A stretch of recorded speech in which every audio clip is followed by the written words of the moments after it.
دوسری وجہ، جب سے یہ آئے ہیں اس ملک کی معاشی قتل ہو چکا ہے. اور یہ میں اب نہیں 6 مہینے سے کہہ رہا ہوں کہ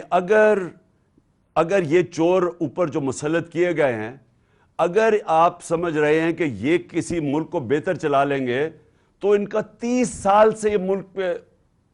ہمارے ملک کے اوپر حکومت کر رہی ہیں. دونوں جماعتیں 30 سال سے ملک پہ حکومت کر رہی ہیں. ان کے 30 سال میں بار بار اپنی قوم کو بتاتا ہوں کہ ڈاکٹر عشرت حسین نے اپنی کتاب میں لکھا ہے کہ جب سے یہ 2 خاندان آئے ہیں 90 کی دہائی میں، ہندوستان بھی ہمارے سے آگے نکل گیا، بنگلہ دیش بھی ہمارے سے آگے نکل گیا. یاد رکھیں کہ 90 سے پہلے پاکستان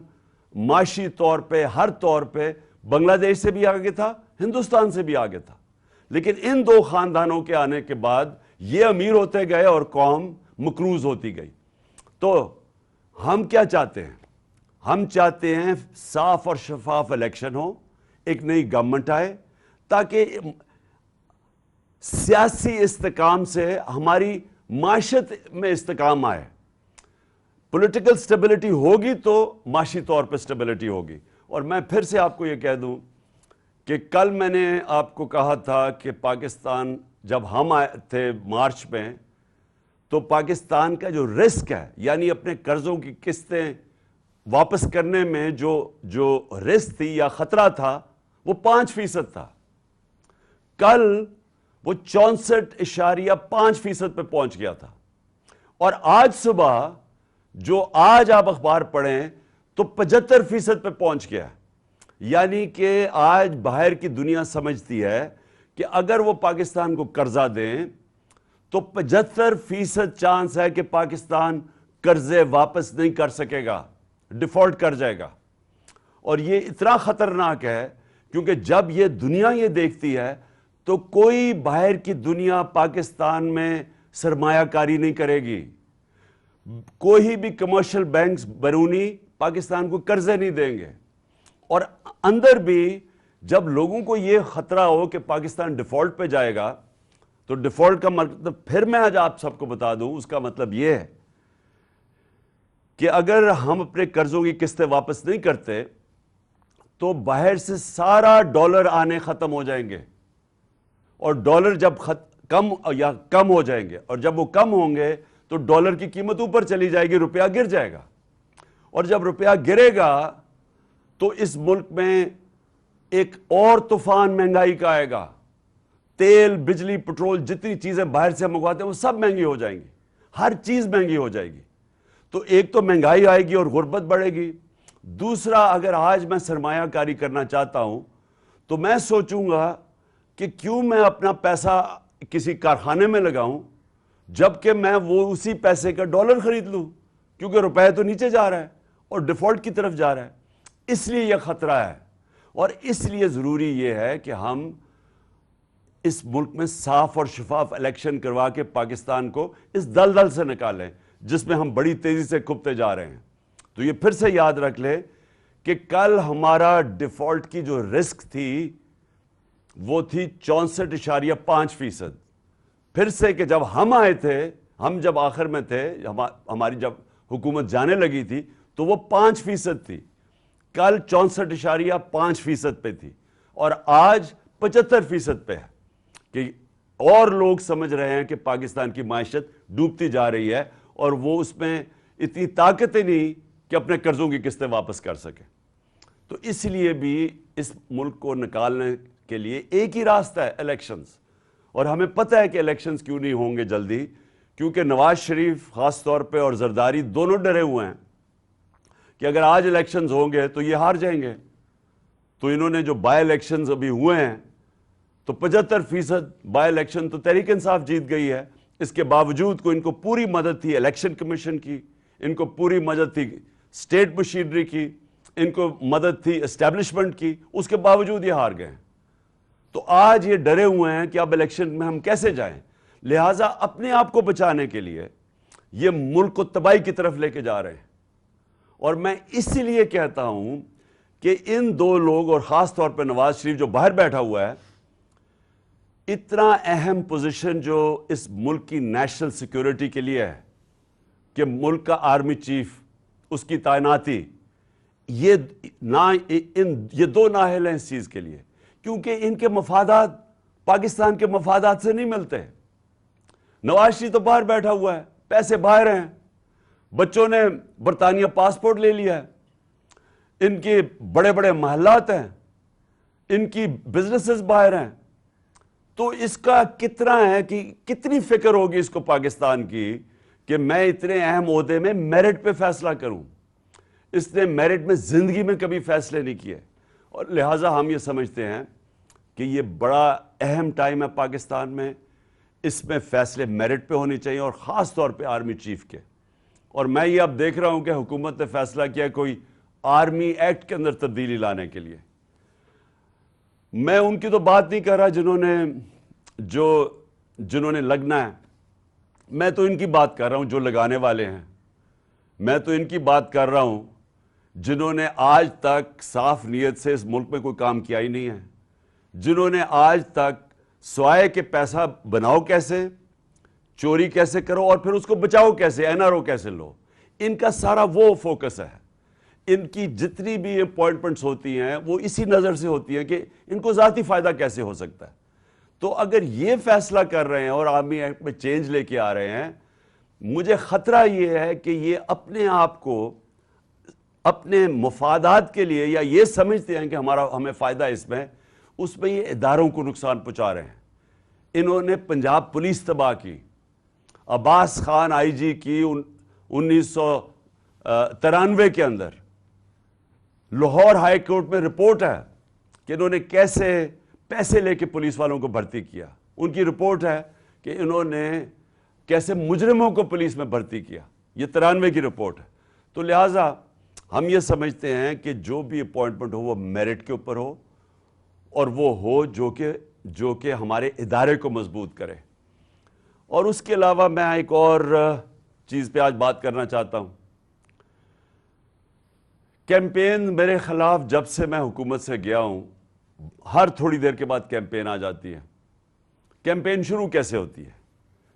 نون لیگ اور جیو اور جنگ گروپ مل کے یہ کیمپین بناتے ہیں، اس کیمپین کو اٹھا کے پھر یہ الیکشن کمیشن کے پاس لے کے جاتے ہیں۔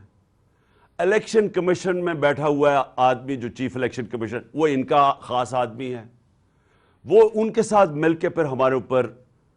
فورن فنڈنگ کیس مثلاً وہ لے آتا ہے، اور ہمیں میڈیا کے اندر برا بھلا کہا جاتا ہے کہ جی تباہ کر دیا انہوں نے، پکڑے گئے، اب پارٹی کو اب بین کر دیا جائے گا فورن فنڈنگ کیس کے اندر۔ اور ہم بار بار اپنی ساری صفائیاں پیش کرتے ہیں، ہم اپنی سارے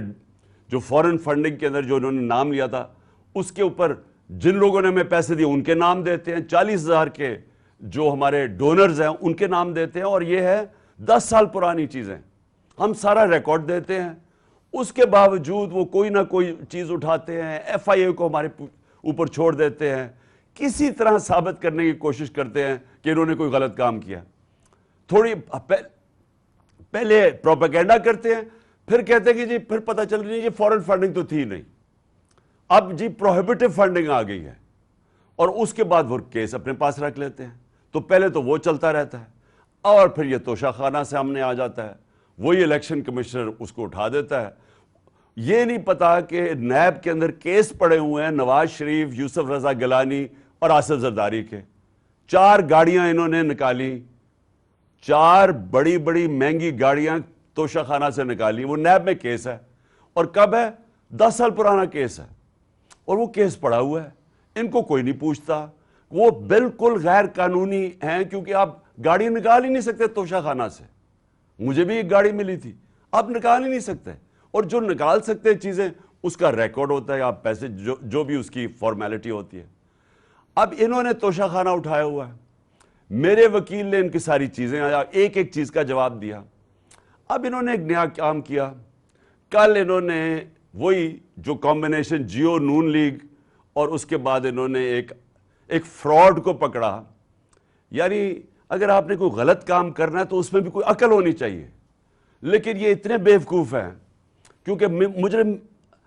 جرائم پیشہ لوگ ہیں، انہوں نے بیٹھ کے جس آدمی کو لے کے آئے وہ سوشل میڈیا نے سارا بتا دیا کہ وہ ایک بھاگا ہوا ہے ناروے سے، اس کے اوپر کتنے کیسز ہیں، اس نے پاکستان کی ایف آئی اے نے اس کے اوپر کیسز تھے، یہاں مانگنے کی کوشش کی، یعنی اس کی پوری تاریخ ہے۔ اس فراڈ کو انہوں نے کہا کہ جناب پورا ایک پروگرام کیا کہ اس نے کہا جی عمران خان کی گھڑی، اور اتنی مہنگی بک گئی۔ اور میں ان کی عقل پہ حیران ہوں کہ وہ سارا کیس، وہ جو رسید ہے وہ تو پڑی ہوئی ہے توشہ خانہ کے اندر، یعنی کتنے کی گھڑی بکی ہے وہ سب کچھ ہے، ریکارڈ اویلیبل ہے، اور انہوں نے پورا پروپیگنڈا کیمپین کی۔ تو میں نے فیصلہ کیا ہے کہ میں اب پہلے میں نے تو اس کے اوپر بھی کرنی تھی، فورن فنڈنگ کے اوپر بھی، اس الیکشن کمیشن نے میرے پر ڈالا کہ عمران خان کو پتہ ہوتے ہوئے کہ یہ غلط فنڈنگ ہے، اس کے باوجود اس نے اس کی اجازت دی۔ میں تو اس کے اوپر بھی، اس کے اوپر الیکشن کمیشن کے اوپر میں نے ہرجانہ کرنا تھا، لیکن میں آج افسوس سے یہ کہنا مجھے پڑتا ہے کہ ہمارا جو انصاف کا نظام ہے اس میں مجھے امید نہیں ہے کہ مجھے کوئی ملے گا، انصاف ملے گا۔ لہٰذا اس باری میں نے کیا کیا، میں یہ جیو گروپ کے خلاف لندن میں اب کیس کر رہا ہوں۔ میں نے وکیل سے بھی بات کر دی ہے، میں اس کے اوپر لندن میں کیس کروں گا، اور وہ اس لیے کروں گا کہ میں وہاں لندن میں ہماری رجسٹرڈ چیریٹیز ہے جس کا میں سربراہ ہوں، نمل یونیورسٹی اور شوکت خانم کی، اور کیونکہ انہوں نے یہ وہاں بھی چلتا ہے تو ادھر میں اب ان کے اوپر کیس کروں گا کہ یہ جو میرے اوپر انہوں نے جو میری کردار کشی کی ہے، اب یہ وہاں جواب دیں گے، کیونکہ ہم پیسے اکٹھے کرتے ہیں شوکت خانم کے لیے اور نمل کے لیے، تو لہٰذا میں لندن میں بھی کیس کروں گا۔ یہ جو شخص ہے، یہ جو فراڈ ہے، اس کے اوپر میں دبئی میں بھی کیس کروں گا، اور ان کے اوپر، یہ جیو کے اوپر دبئی میں بھی کیس کروں گا، اور پاکستان میں بھی کیس کروں گا۔ اور میں نے فیصلہ کیا ہے کہ اب ہم ان کو اس لیے عدالت میں لے کے جائیں گے کہ ہم ثابت کریں گے کہ ان کا جو طور طریقہ ہے، یہ جو جیو گروپ ہے، یہ اس ملک کے اندر پروپیگنڈا کرتا ہے۔ یہ جو جیو گروپ ہے، اس کا مقصد اس ملک کے اندر آزادی صحافت نہیں ہے، یہ اس کو اپنے میڈیا گروپ کو استعمال کرتا ہے، یہ ایجنڈاز کے لیے استعمال کرتا ہے۔ یہ جو انہوں نے آدمی کو پکڑا اور جو دبئی میں یہ جو سارا دبئی سے اور یہ جو پروگرام کیا ہے، اگر یہ دیانتداری سے صحافت کرتے تو ان کو پتا تھا کہ یہ فراڈ آدمی ہے۔ کبھی ایک آدمی، جس آدمی کی کریڈیبلٹی کوئی نہیں ہے، اس سے تم 10 دفعہ سوچتے ہو کہ اس سے ہی آپ اس کے نام پہ یہ پروگرام کر رہے ہو، تو اگر آپ ایمانداری سے صحافت کرتے آپ کبھی ایسے گواہ کو نہیں لیتے، لیکن انہوں نے اس کو پوری طرح اس پروگرام کو ایسے بنایا اس گواہ کو کہ جیسے واقعی یہ سچ ہے۔ تو اس لیے اب مجھے کم از کم برطانیہ کی عدالت کو تو مجھے پتا ہے، کیونکہ میں نے وہاں ایک کیس لڑا ہوا ہے، اور مجھے اتنا بھی پتا ہے کہ 2 ہمارے لوگوں کے اوپر جب انگلیاں اٹھائی گئیں، اور اس میں سے ایک ہمارا جو وزیر تھا اس نے لندن میں جا کے انصاف لیا، تو میں بھی انشاءاللہ ادھر اب ان کے اوپر کیسز کروں گا تینوں جگہ کے اوپر۔ اور میرا جو آخر میں جو میری پھر سے اپنے سپریم کورٹ کے چیف جسٹس صاحب سے بڑی ریسپیکٹفلی، آنریبل چیف جسٹس سے پھر میں اپیل کرتا ہوں کہ 5ویں دن ہو گیا ہمارے سینیٹرز اور ہمارے پارلیمنٹیرینز کوشش کر رہے ہیں کہ کیس ہمیں انصاف ملے، اور انصاف کسے ملے کہ اگر پاکستان کا جو نمبر 1 انویسٹیگیٹو جرنلسٹ ارشد شریف، اس کے لیے ہمیں انصاف چاہیے، کیونکہ جو بھی ہوا پتہ چلانا چاہیے کہ کس نے دھمکیاں دی اور اس کو باہر بھجوایا، کیوں اس کی جان خطرے میں تھی، یہ کون سا اتنا بڑا ملک سے غداری کر رہا تھا کہ اس کی جان خطرے میں اور اس کو ملک سے باہر جانا پڑے، اور پھر کس نے پھر کوشش کی دبئی سے ان کو واپس لانے کی، تو اس کو کینیا جانا پڑا۔ یہ میں چاہتا ہوں کہ ہمارے سپریم کورٹ اس کے اوپر پوری طرح تحقیقات کرے، کیونکہ یہ صرف یہ نہیں کہ ایک پاکستان کا نمبر 1 جرنلسٹ اس کی شہادت ہوئی ہے، یہ سارے باقی صحافیوں کے لیے بھی اگر سپریم کورٹ ان کے ساتھ کھڑا ہوگا تو تبھی وہ صحافی جو دیانتداری سے کام کرتے ہیں، جو ان کے ضمیر کی کوئی قیمت نہیں ہوتی، وہ تبھی اس ملک کے اندر صحیح معنی میں اپنے آزادی صحافت ہوگی اور اپنے حق اور سچ کے لیے کھڑے ہوں گے۔ تو اس لیے میں سب سے پہلے تو یہ، اور پھر سے میں اعظم سواتی کا کہتا ہوں کہ یہ پاکستان کا سینیٹر ہے۔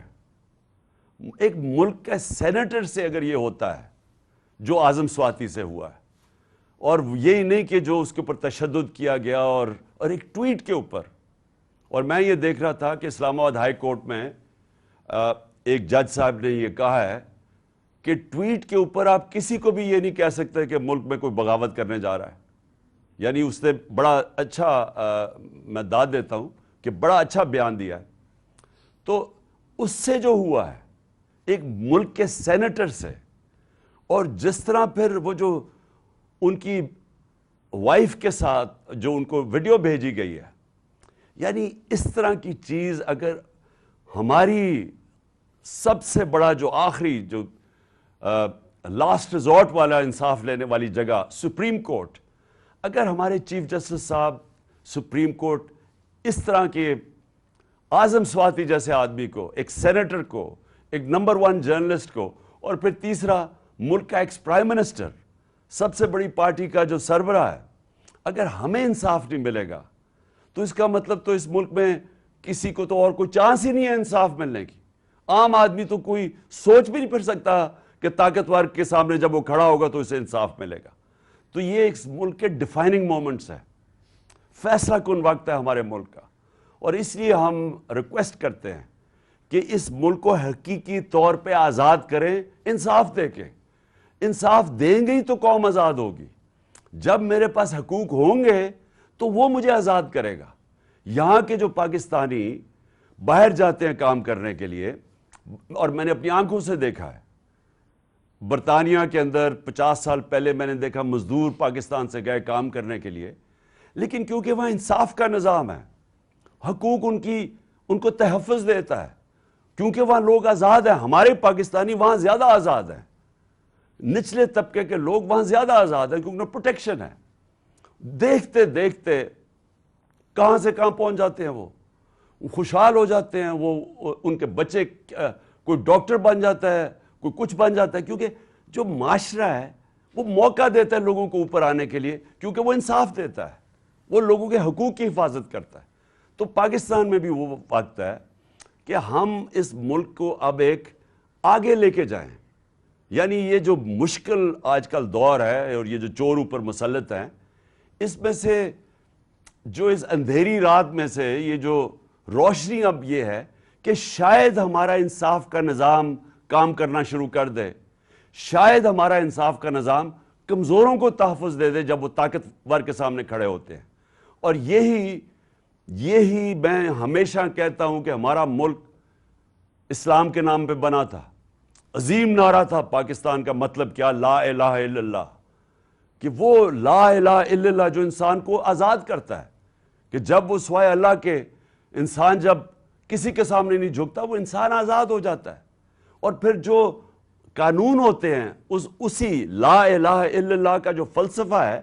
وہ پھر انصاف اور عدل اور انصاف کے قانون وہ پھر انسان کو پروٹیکٹ کرتے ہیں، آزاد کر دیتے ہیں۔ تو ابھی تک تو انصاف نہیں ملا اس ملک میں لوگوں کو، اور اسی لیے ہم آگے نہیں بڑھ سکے، اس لیے ہم مقروض ہیں، اس لیے ہم دنیا میں باہر قرضے مانگتے پھرتے ہیں، اس لیے آج یہ جو 75% پاکستان کی اب رسک فیکٹر بن گیا ہے کہ ہم اپنے قرضے نہیں واپس کر سکتے۔ تو یہ وجہ یہ نہیں ہے کہ ملک میں وسائل کی کمی ہے، وجہ نہیں ہے کہ ہمارے لوگ ٹیلنٹڈ نہیں ہیں، یہ باہر جا کے بڑے بڑے کام کرتے ہیں۔ وجہ یہ ہے کہ پاکستان کے اندر حقیقی آزادی نہیں ہے، کیونکہ عدل اور انصاف نہیں ہے۔ تو اس لیے چیف جسٹس صاحب، ساری قوم آپ کی طرف دیکھ رہی ہے، اور میں اور قوم کو آج کہتا ہوں کہ انشاءاللہ آپ سب نے تیاری کرنی ہے پنڈی کی، اور میں 1 یا 2 دنوں کے اندر آپ کو بتا دوں گا کہ وہ کون سا دن ہے جب ہم سب پہنچیں گے پنڈی، اور انشاءاللہ پھر وہاں جا کے اگلا اپنا پلان ہم کریں گے۔ لیکن جو بھی ہمارا پلان ہوگا وہ پرامن ہوگا، وہ آئین کے بیچ میں ہوگا، ہم کسی قسم کی قانون کی خلاف ورزی نہیں کریں گے، ہم ساری وہ چیزیں کریں گے جو کہ ہمارا آئین ہمیں اجازت دیتا ہے۔ پاکستان پائندہ باد۔